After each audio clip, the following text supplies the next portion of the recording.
ಪಾಠ 5 ಪುಷ್ಪರಾಗ.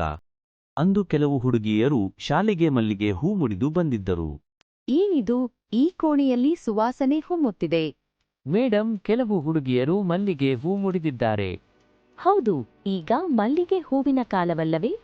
ಬೇಸಿಗೆಯಲ್ಲಿ ಮಲ್ಲಿಗೆ, ಮಳೆಗಾಲದಲ್ಲಿ ಡೇರೆ, ಚಳಿಗಾಲದಲ್ಲಿ ಸೇವಂತಿಗೆ, ಹೀಗೆ ವಿವಿಧ ಕಾಲದಲ್ಲಿ ವಿವಿಧ ಹೂಗಳು ಬಿಡುತ್ತವೆ. ಬನ್ನಿ ಪಕ್ಕದಲ್ಲಿರುವ ಕೈತೋಟಕ್ಕೆ ಹೋಗಿ ವಿವಿಧ ಹೂಗಳ ಪರಿಚಯ ಮಾಡಿಕೊಳ್ಳೋಣ. ಆದರೆ ತೋಟದಲ್ಲಿ ಯಾರೂ ಹೂ ಕೀಳಬಾರದು. ಅಬ್ಬಾ, ಎಷ್ಟೊಂದು ಹೂಗಳು ಅರಳಿವೆ. ತೋಟ ನೋಡಲು ಬಹಳ ಚಂದವಾಗಿದೆ. ಹೂ ಕೀಳಬಾರದು ಎಂಬ ಸೂಚನಾ ಫಲಕವನ್ನು ಹಾಕಿದ್ದಾರೆ. ಸೂಚನೆಯಂತೆ ನಡೆಯಿರಿ.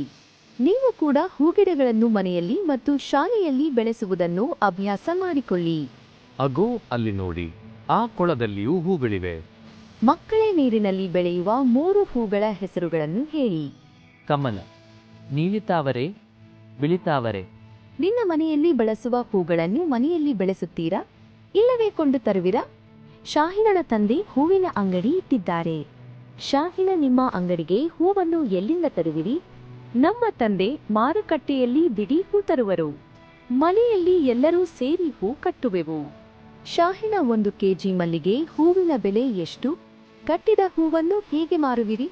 ಇಂದು 1 ಕೆಜಿ ಮಲ್ಲಿಗೆ ಹೂವಿನ ಬೆಲೆ 250 ರೂಪಾಯಿ.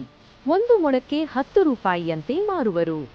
ಮೊಳಮಾರು, ಇವುಗಳ ಬಗ್ಗೆ ನಿಮಗೆ ಗೊತ್ತಿದೆಯೇ? ಗೊತ್ತಿದೆ. 1 ಮಾರಿಗೆ 4 ಮೊಳಗಳು. ಇವು ಅನೌಪಚಾರಿಕ ಅಳತೆಮಾನಗಳು. ಹೂ ಕಟ್ಟುವವರಿಗೆ, ಮಾರುವವರಿಗೆ ಹಾಗೂ ಕೊಳ್ಳುವವರಿಗೆ ಈ ಅಳತೆಗಳನ್ನು ಬಳಸುವುದು ಬಹಳ ಸುಲಭ. ನಿಮ್ಮ ಮನೆಯ ಆವರಣದಲ್ಲಿ ಹೂ ಗಿಡಗಳನ್ನು ನೆಡಿ, ಇಲ್ಲವೇ ಕುಂಡಗಳಲ್ಲಿ ಬೆಳೆಸಿ. ಹಾಗೆಯೇ ಹೂಗಳನ್ನು ಉಪಯೋಗಿಸುವುದನ್ನು ಅಭ್ಯಾಸ ಮಾಡಿಕೊಳ್ಳಿ.